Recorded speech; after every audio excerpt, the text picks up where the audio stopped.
a saturnine moment with the washing machine.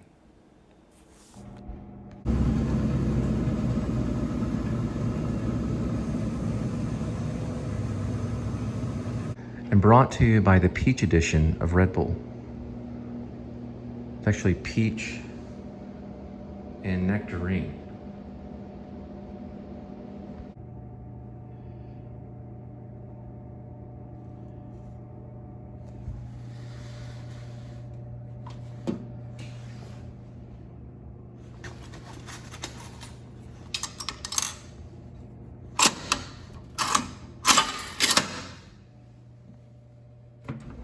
The good news is my landlord just told me that they're going to be able to repair the card machine, so I'll be able to use my own washer and dryer in my place.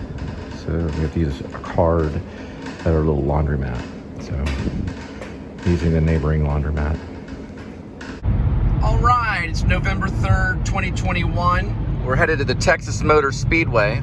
I'm thinking about getting a little trim once I get there. So we'll be there in probably about, maybe 6:40, I'm guessing. I think it says 6:37, but we'll see how traffic is. It's a little after rush hour. It's about 6 right now. So I had to rewash my clothes because one of the speed queens did not go into final spin and tumble. So I went to the next door, well, the one adjacent to it, the speed queen right next to it, and that one went to final spin and tumble. So I had to wash the clothes twice, and then of course I had to dry them. So the whole thing was, I think to do it is around $5 or $6 or the quarters, around there. Sometimes it's $7 depending on if you run the dryer twice. Not good. Having a washer and dryer is a true blessing. It is a true blessing. I remember when I first married Angel, we didn't have one. We had to go to the washateria, the laundromat, many different names. In the South, the washateria is what we say. Some say the washateria or the laundromat. And we had to do that for a year or so. And it was rough. We finally moved into a place where we finally got a washer and dryer. And I was very happy. And I'd kept that washer and dryer for about 2 years after the divorce. I was able to have my own washer and dryer for about 2 years. And that's when things are good. That's why in that one vlog I say goodbye to the washer and dryer. I still have access to one, and the apartments are about to get cards so that we can have our own card. There's 5 minutes. Slow down on I-35W north and 4 miles. So You are still on the closer to fastest 6:40 p.m. is when we'll probably get there. But they're about to fix the laundry mat card, so the card to use the actual washer and dryer. So that's going to be a good thing for that complex. And you know, you can use it whenever you like. So I've done this kind of stuff before, so it's not the first time. Never wanted to go back to not having my own personal washer and dryer. Never wanted to go back to that, you know. But maybe that's why I'm in that situation. So if I ever do get my own washer and dryer, you'll be the first to know about it. All right, that's about 2 minutes and 35 seconds. So we are going to the Texas Motor Speedway, and I am going to get a trim. Well, it looks like we ran into a little bit of rain and traffic.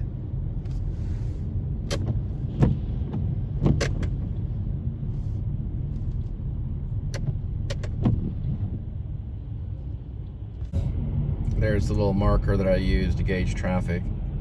So we can see that we're going fairly turtle slow. But it should be speeding up here according to Google Maps. About a mile.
right, so we got out of Great Clips, and now my hair is trimmed. So I always use Great Clips, so they're great, you know.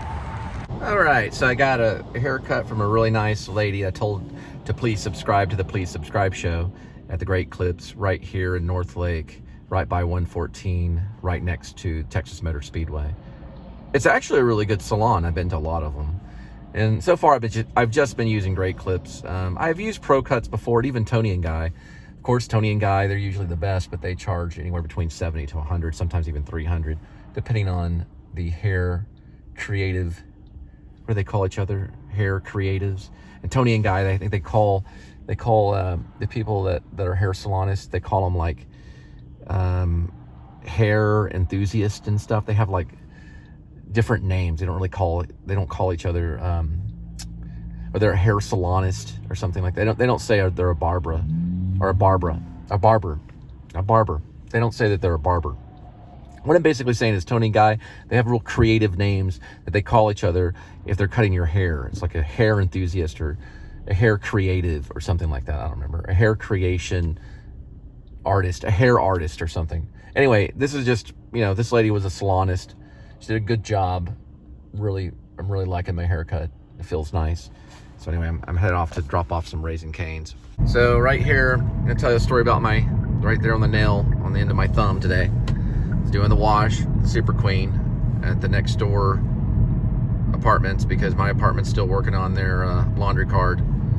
Got kind of mad because the washer on the far right, the one right next to the out of order one, which it should say out of order 2, does not do final spin and tumble. So I took that clothing out and I shoved it into the other Super Queen right next to it. And being kind of angry, I clipped the very edge of the little hole right there. It goes in the washer right on my thumb right here. So pulled it up, bled a little bit, and I put some peroxide and all that jazz on it. The antibacterial stuff and everything. Pressed it down. So it's right on the edge. You can't really see it. When I was at the new school, I took an Alexander class, which is a movement class to help your voice. Alexander was a genius from Australia who helped people with posture so they could have better voice. And I basically did something similar in New York in Teva's class. She remembers me. She's still around, riding around her bicycle. She was our teacher. She was a dancer that taught that class. One of the most important classes they had at the Actor Studio drama school when I was there. Alexander, very important for everyone to take. I think all people that are in this type of business should take that class, and including police officers, football players, dancers. Alexander, look into it. It's hard to find. You can find it online. It's a great class to take, and the technique is wonderful too. Regardless, I was taken off because we were doing these little jumps. It was like a dance class kind of thing. So we were doing this jump. It was a movement class, not really dance. And my toenail clipped my calf muscle. Since I was jogging almost every day, my calf muscle was so iron hard that it tore my entire toenail upward, where my toenail basically came off of my toe. But I pushed it back down and I looked at Teva. I said, my goodness, I just ripped my toenail off. Now, people have lost fingers and stuff like that in dance class because they wore jewelry, especially rings and stuff like that. You never wear a ring in a dance class or even a theater movement class. Any type of athletic thing, you don't want to wear a ring at all. Anyway, I looked at Teva and I said, well, my toenails, it grew back and everything, but I was like, my toenail just ripped pretty much off of my toe. And she looked at me and she said, I'm so sorry about that. This is a woman that was, pretty much pure muscle, dancer, and a great teacher. And to her, it was like a slight injury. But she was very, very, very creative and also a great teacher. Regardless, I still practice at Alexander as much as I can. I remember that class. It was very, very important because it deals with the body, which is important for the actor and the vlogger and the mime and the writer, anybody really. The body's important for everybody. But it's about economics and movement. and adjusting the way you move so you don't hurt yourself. Even though I did hurt myself that day because I wasn't paying attention and I was moving too quick, which I was doing today when I was dealing with the Super Queen washer. So I was just kind of comparing me ripping my toenail off in New York back in 2001 to hurting my fingernail right here, which wasn't as bad. I didn't shove it in there that quick. I just did it kind of slightly. But I've been told never do anything in anger when it comes to movement. Try to keep as calm as you can, if possible. Always try to use grace. Anyway, we're going to be dropping this off right here, so.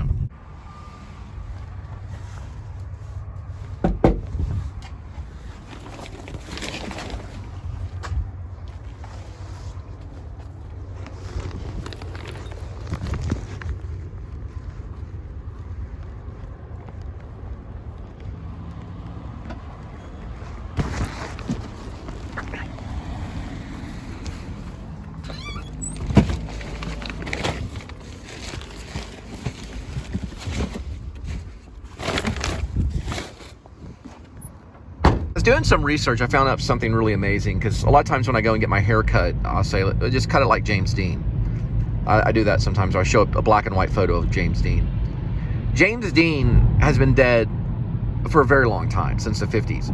I'll do research on the exact time of death and all that stuff. He's still worth, even today, $2 million, and he's not alive. And he's been dead for more than 50 years. He's been dead for, I think, 70 years. About 70 years he's been dead almost. And he's worth $2 million today. Which I think is probably not a correct amount. But he is worth $2 million. His net worth is. That's a lot for not being alive. It's probably changed, and that can change at any time. Elvis is probably worth way more than that. And Elvis has been dead for quite a bit of time too. Elvis Presley died August 16th, 1977. Supposedly he was found in the bathroom. Okay, regardless. Today, he's worth $20 million. And he's been dead nearly 45 years, since 1977. That's 87, 97, 2007, 2017. Okay, so what? Anyway, do the math. He's been dead a long time. And we're talking about $20 million net worth, even today, which is pretty good for any movie star today to be worth $20 million. But regardless, Elvis Presley, my goodness. And he's been dead for a long time. And I think the whole James Dean thing, I think James Dean's probably worth about 40 or 50 million. His whole empire is probably worth way more than that. And he's been dead a long time. Elvis Presley has been dead for nearly 45 years. About 44, 45 years. And he's worth $20 million. Impressive.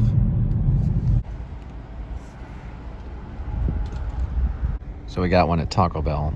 We'll be dropping that at the doorstep. You know, when you get a haircut, you know, you get that hair, like right on here on your neck, the neckline. And then I wore those barber bins, the salon things, but somehow they never can control where the hair falls. You know, it's always like, maybe it's just a feeling or sense of memory of hair. It feels good though. It feels good to kind of have it trimmed and everything. So anyway, I'm kind of happy after a haircut. Usually, yeah, I feel new again.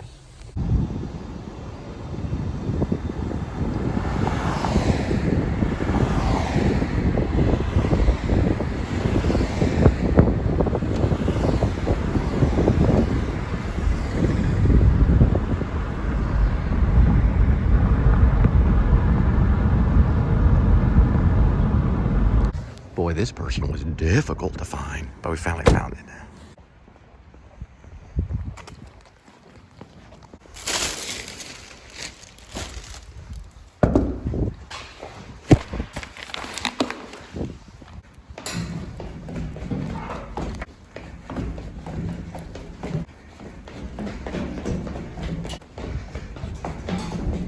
So I picked up one of those turkey Monterey Jack sandwiches at 7-Eleven.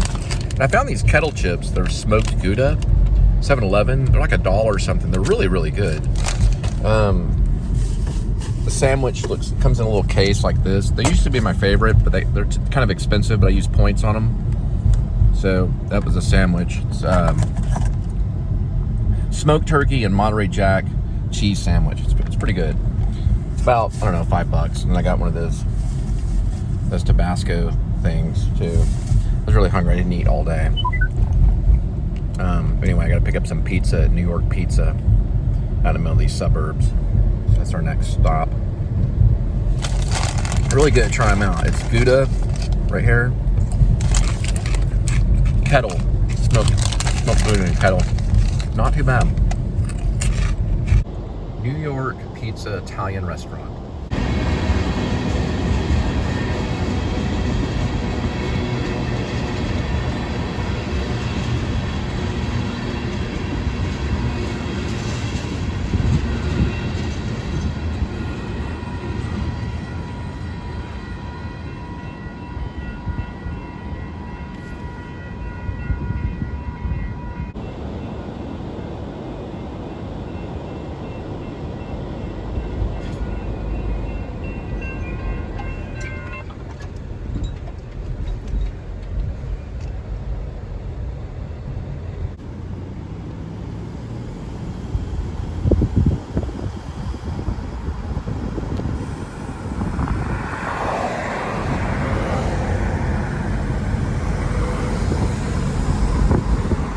This is the main strip between Keller and Golden Triangle. This is South Main Street right here. So they have there's different bars and things, like the Old Town Ice House is one of them right here. You also have a little insurance place right there, Progressive. And then there's also called the Poor Shack, which is right here on the corner. And then you'll come across these old lamps, which kind of is the entrance to Keller. At the Poor Shack, they do like burgers and beer. And here are the lamps I was talking about. Kind of gives it a historic feel.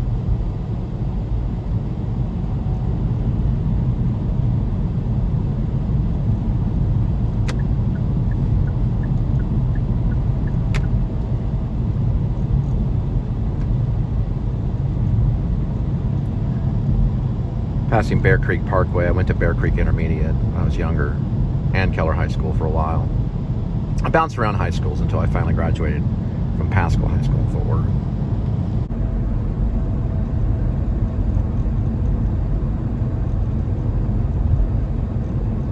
For Texas, 48 degrees Fahrenheit. It's a little brisk, a little cold. But for Mainers, that's just normal. 48 degrees is almost hot. Anything over 80 degrees is boiling hot for a Mainer in the state of Maine. In Texas, anything over 80 degrees is pretty much normal. Stopping to get some gas here pretty soon.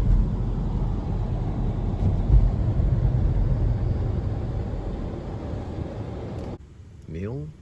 Like Neil Armstrong?